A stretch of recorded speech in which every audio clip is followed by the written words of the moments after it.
Hello and welcome to the JSA studio. I'm your host, as always, Nathan, and today I'm coming at you with another prediction for the Big Ten. This time we're going to be talking about Week 7. But before we get into that, I would like to go ahead and ask you to like, comment, and subscribe on this video here if you want to see content surrounding the Big Ten and their football teams. And now with the intro done and out of the way, there's only one thing left to do, and that is to get started, starting with our only game on Friday, Northwestern at Maryland. This game, actually being played today, is kind of interesting. These are two mid-tier Big Ten teams, but they're on like the bottom half of the Big Ten teams. So this game is kind of important for both of these two teams when it comes to making a bowl game. It's actually far more important for Northwestern if they're going to be able to eke into bowl eligibility this season, which it does not look like that is going to be the case, because effectively they would have to win each of their next 3 games, because their final 3 games, I think, are generally speaking off the table. I don't think you're going to beat Ohio State. I don't think you're going to beat Michigan, even though I'm very low on Michigan. I don't think you're built to be able to exploit Michigan's weaknesses and be able to stop the very few things that they are actually good at. And then Illinois, I just think, is a better all-around football team. I don't think you're going to win that game.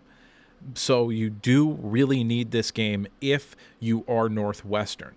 However, if you look at things from the Maryland perspective, they also really need this game, like a lot, in order to get into bowl eligibility, or at least have the potential to get there. They're sitting at 3-2 right now. If they win this game, they'll be 4-2, heading into a matchup against USC. Now, USC is not a juggernaut. They're not even a good football team, in my opinion. I think at this point, that game might be closer than a lot of people want to say. Minnesota has been very up and down this year. Don't know what that's going to look like. You're not beating Oregon. Right now, I don't think you're beating Rutgers. I think Rutgers is a very competently coached football team that is not going to beat themselves. You're not going to beat Penn State to end the year. And Iowa, even though I'm very low on Iowa this year, I'm not sure if you can win that game either. So this team could be looking at 4-8. Maybe you pull off an upset against Minnesota, and then you would need to somehow figure out a way to beat either Rutgers or Iowa, both of which I would not predict you to do. So this is a game that does have, potentially speaking, quite a bit to say over both of these teams' seasons and how they're going to go. So this is kind of an important game for both of these programs. Moving into the prediction here, I do think Maryland pulls it off. I do think they are probably the slightly better football team. Northwestern is going to score 14 in this game, Maryland at 20. I think this is going to be a little bit closer because of the importance of this game for these two teams. I think this is going to end up being a little bit closer than the experts predict. However, it could get out of hand if Maryland can move the ball early, or it might just kind of turn into a higher scoring sort of game, but keep the same sort of margin. Moving on to another surprisingly interesting game here with Washington at Iowa. If you look at this from Washington's perspective, which is, in my opinion, a little bit more interesting perspective to look at this through. If you look at Washington, their 2 losses this year were to a Washington State team in a rivalry game where it turns out, now that we've been through 6 games, it turns out Washington State's just a better football team than you are. That's a really quality football team that they've got out there at Wazoo. And I believe they're 4-1. I think they've only lost to Boise State, and Boise State is going to make the playoffs. They're going to cruise to a 12-1 record fairly easily, in my opinion. And maybe if you're in the playoffs, you got to look out for Boise State, because that's a team that's going to be able to run the ball on just about anybody this year. And Gentry is the best player in college football, in my opinion. probably should be leading for the Heisman Trophy. I understand that we've got Travis Hunter doing special things out in Boulder, Colorado. I get it, but Gentry is that guy. Anyway, getting back on topic here a little bit. If you're Washington, your 2 losses are to a Rutgers team that is much better than anybody's really given them credit for, and also the rivalry game to Washington State. Also, a little bit with the Rutgers game, you might have gotten caught looking ahead to the big revenge game for Michigan. Maybe just a little bit, but that is something that probably happened. Also, you got to travel to the East Coast, and that's a big deal. But looking forward for this team, you play Indiana. That, in my opinion, is not a game you win. I think Indiana's a better football team than you. Then you've got USC at home. I don't know about that game. I think you could win that game. I think there's a definitive possibility that USC is just that bad. But I don't know if you can pull that off there. Then you look at Penn State. You're not beating Penn State. UCLA, that should be your 5th win of the season, worst case scenario. Rivalry game to end the season with Oregon. You know, you never know what can happen there, but I would not predict you to beat Oregon this year. So this game could end up being the difference for Washington between being bowl eligible and not being bowl eligible. Now, looking at things from the Iowa perspective, a much, much, much easier path to bowl eligibility. Like, you probably should end up with 8 or 9 wins even with this schedule. Michigan State, they turn the ball over. You guys are fantastic at creating turnovers. Michigan State also just maybe looking ahead on the schedule a little bit. That should be a win for you. Northwestern is a bad football team this year. Probably a W there. Wisconsin, rivalry game, don't know. You should beat UCLA. Maryland at home in Maryland, I'm not sure there, and I would not predict you to beat Nebraska. But you've got 3 wins pretty much baked in, regardless of how this game goes. And then you also have a rivalry game with Wisconsin at home that may or may not be a night game. I would imagine they would try to get that to be a night game if they could. But looking at the schedule for Iowa, they don't need this win like Washington needs the win. However, even on the flip side with that, Washington, maybe this is a big letdown game. It would not surprise me if Washington came out flat. However, getting into how these two teams match up now, Washington has a very good run defense. Genuinely one of the best run defensive units in college football, probably a top 20 or 25 unit in all of college football. And Iowa cannot pass the football. They are just as incompetent passing the football as Michigan, probably slightly better, but not by much. All that being said, I am going to go with Washington here. This is just a gut feeling. I think Washington's going to pull out the win. I think it's going to be low scoring, and I think it's also going to be a close football game. But when it comes down to it, in order to move the football, you have to be able to pass and you have to be able to run. I think Washington can do both of those things. And even though they've struggled mightily to finish off drives after moving the ball effectively, I don't believe that it's going to matter against a team as inept on the offensive end as Iowa. My score prediction for this game is Washington 13, Iowa 10. Next game up is Wisconsin at Rutgers. Rutgers is, in fact, a slight favorite in this game. The over-under is also very low, so they think this is going to be a defensive struggle between these two teams here.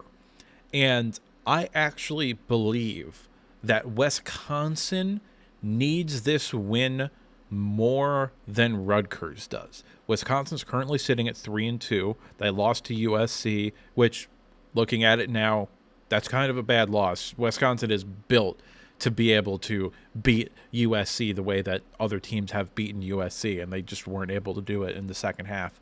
They also lost to Alabama. I don't think anybody holds that against them. That's honestly a game that they should have never scheduled to begin with.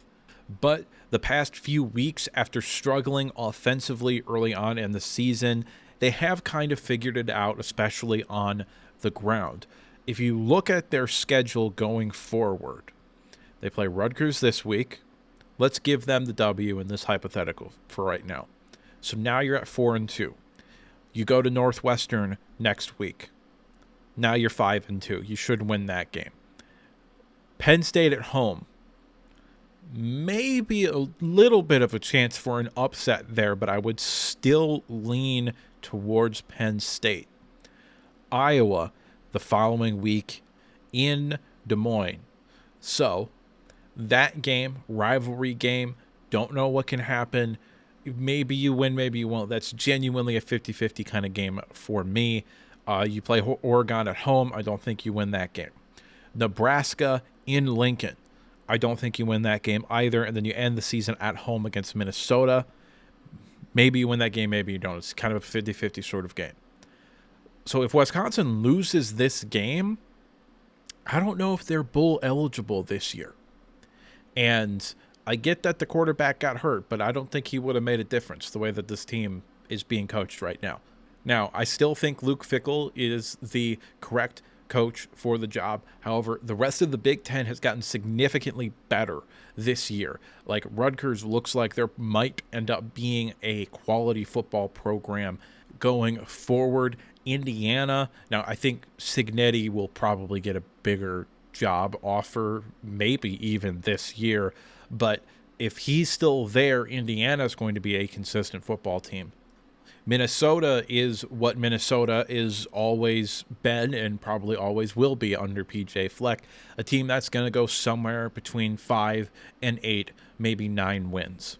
Iowa is doing Iowa things, and provided they'll never figure out the offensive side of the football, they're probably never going to get into that upper echelon of Big Ten teams either.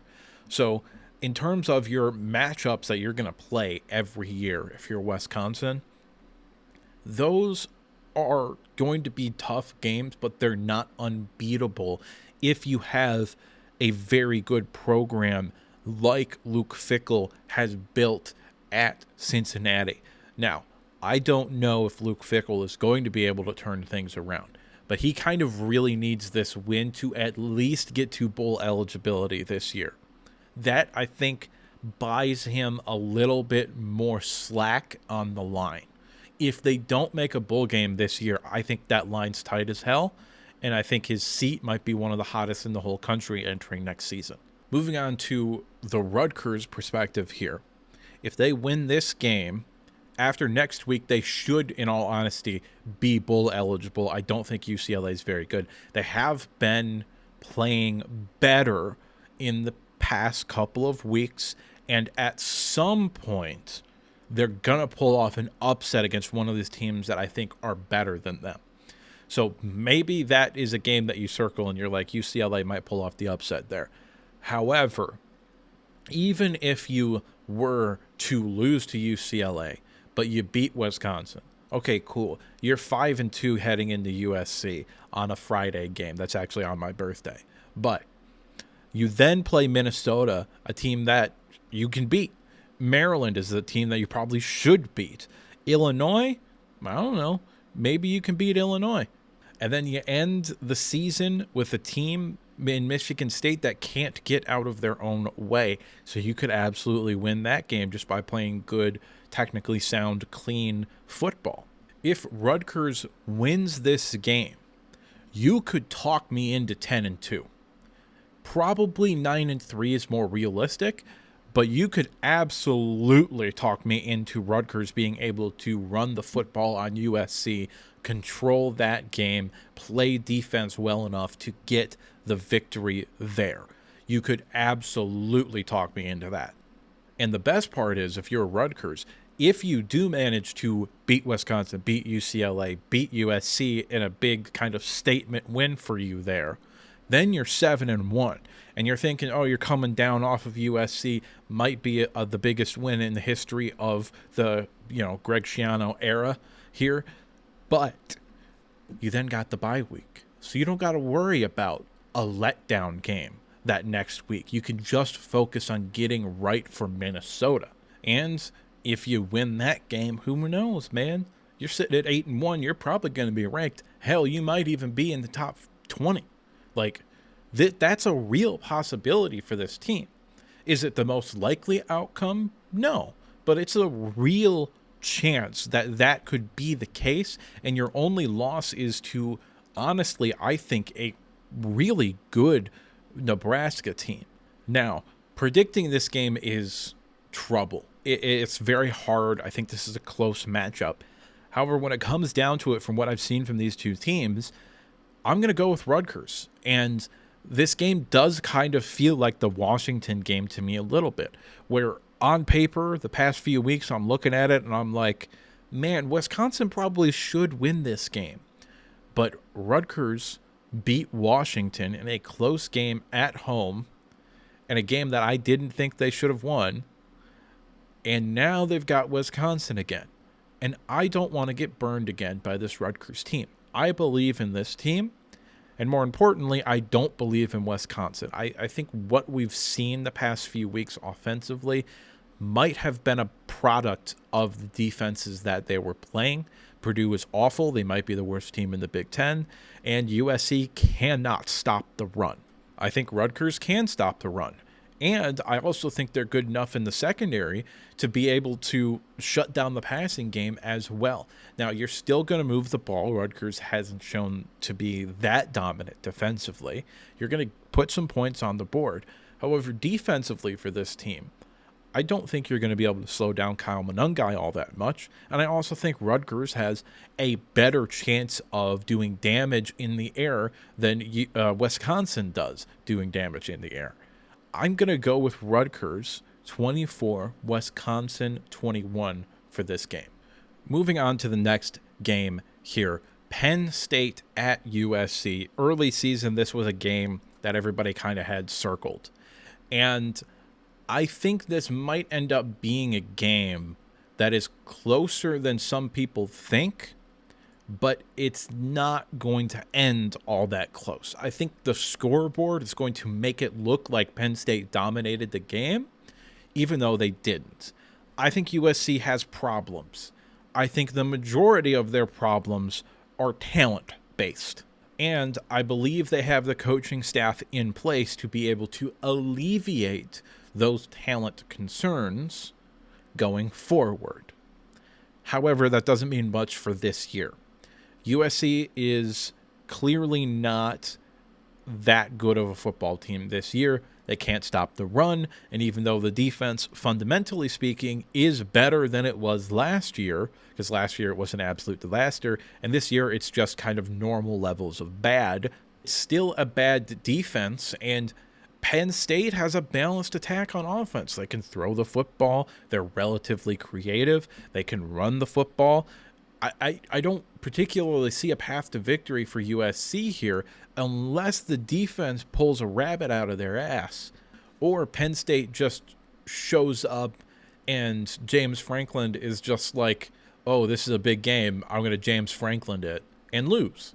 Okay? So that could happen, but I don't really see it happening. I think this year's Penn State team might be different. And I've said that about Penn State the past 2 years as well. However, I'm going to keep saying it because at some point it's probably going to be true. I got the final score for this game, Penn State 31, USC 17. But I think it's a closer game than that. I think Penn State scores a touchdown with like 4 minutes left in the game to put them up 2 scores. And then that's kind of just the end of the game. And that's kind of the way that I see this. I see a Penn State late touchdown to make it look like they kind of dominated in it and were more in control than they actually were. However, I do think Penn State should win this game. Whether they will or not is another conversation. But I think they should win this game. I think they should win fairly easily as well. Moving on to Illinois at Purdue. This is not an interesting game really at all. Purdue is tremendously bad. Illinois should win this game easily. The only real caveat that I have to this game is Illinois might be looking ahead to Michigan. That's a definitive possibility that this team is looking to Michigan, and they might get caught flat-footed. However, they are coming off the bye, and I think that counts for something. I think this team is going to be too well coached to fall victim to that coming off of a bye week. If there was no bye week last week, if they played last week, then maybe I could talk about that a little bit, but I just don't see it with them coming off the bye. Illinois should win this game tremendously easily. I'm going to predict Illinois 45, Purdue 7. I think this is a game that might look something like 7-0 or 7-7 after the first quarter, because Illinois comes out a little bit flat-footed. But then second half of the second quarter even, probably going to turn it on. It's probably like 21-7 at halftime, and then it ends up being 45-7 by the time the game ends.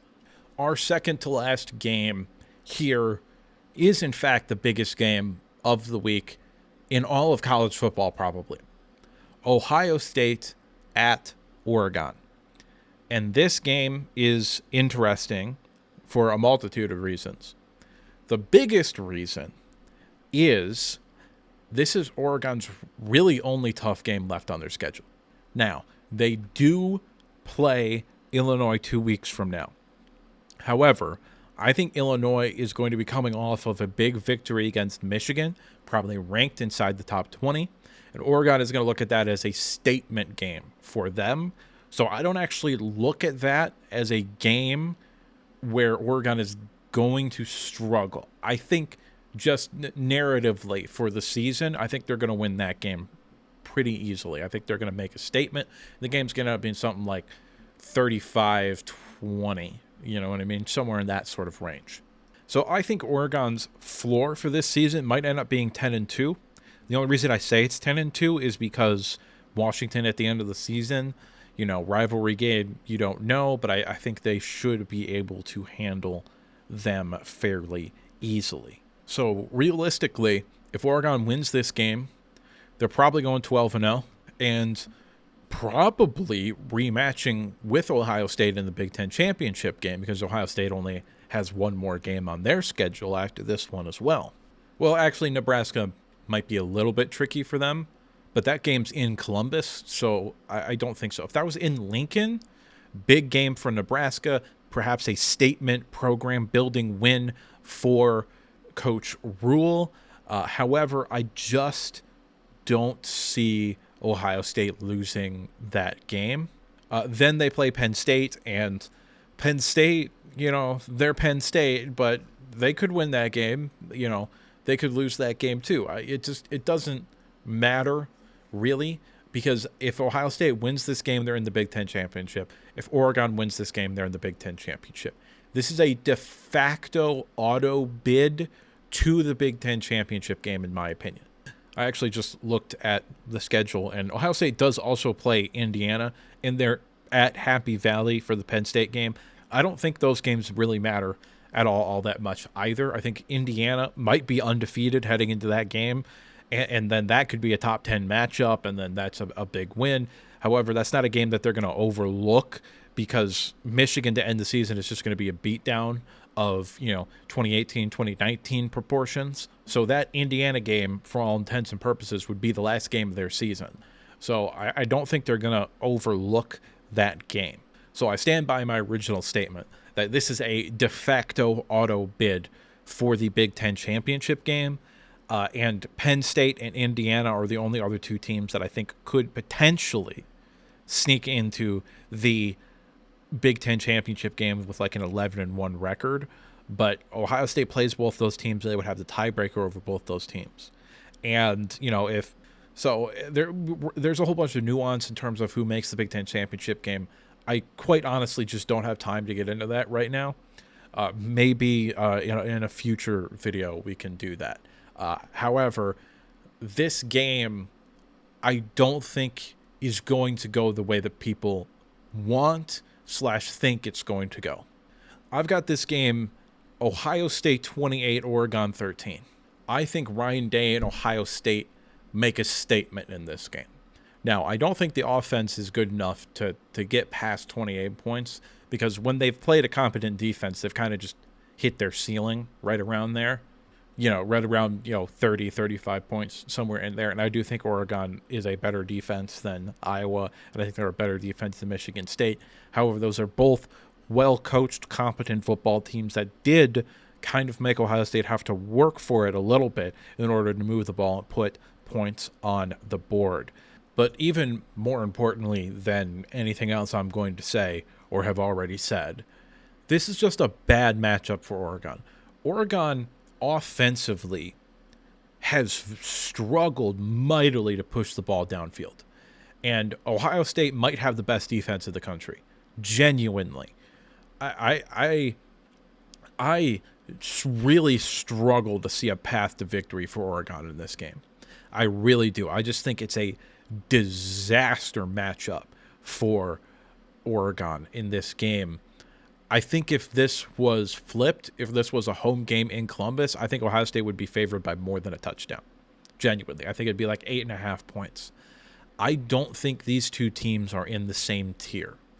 Like, maybe you can make an argument that Ohio State is at the top of, like, the top tier in college football, and then of that highest tier, Oregon would be at the bottom. I don't think that's the case. I think Oregon has been slightly disappointing to me this year, and a lot of that is the play calling, I think, in my opinion. Offensively, that is. But more so, Dillon Gabriel has kind of taken a step back. And I don't think we have given Oklahoma enough credit for what it was able to do offensively with Dillon Gabriel. Because Dillon Gabriel's not the same player that he was with Oklahoma this past season, where he was kind of like a top 5 quarterback in the country. And he's just not that guy anymore. I thought he would be. I also think the offensive line is not as good as I thought it was going to be. Same thing with the defensive line for Oregon. I think Ohio State's got a better defensive line, and I think they have the easier matchup when it comes to offensive line versus defensive line. So I just think Ohio State's going to win this game, and I think it's going to be kind of easy too. Like, I think Ohio State's going to come in. I think they're going to be motivated. I think they've heard that there are honestly legitimate question marks surrounding this team and who they've played, and I think they're going to put all of that to rest in this game. I think they're going to use Oregon as a chance to say, hey, we're the best team in the country. And they might very well be the best team in the country. That's a definitive possibility. So that's just the way that I see this game, and that's just the way that I think it's going to go. So I do believe Ohio State is going to win this game kind of easily. Moving on, our last game here on the docket, Minnesota at UCLA. This game, I think, is going to end up being a little bit closer than a lot of people do. Minnesota, I think, is coming off of a big kind of emotional game victory over USC. UCLA has been playing well these past few weeks, and even though Minnesota is favored by 5.5 points, I don't think they cover, but I do think they do somehow manage to pull through and get the W in this game. I've got the score: Minnesota 21, UCLA 17. But that's just me, and what do I know? I'm just some asshole on the internet giving you his opinion. To this point, I'd like to remind you to like the video if you liked it, subscribe if you want to see more content like this, and if you disagree with me at any point, go ahead and drop a comment down in the comment section below. And now with the outro done and out of the way, there's only one thing left to say, and that's that I'll see you next time.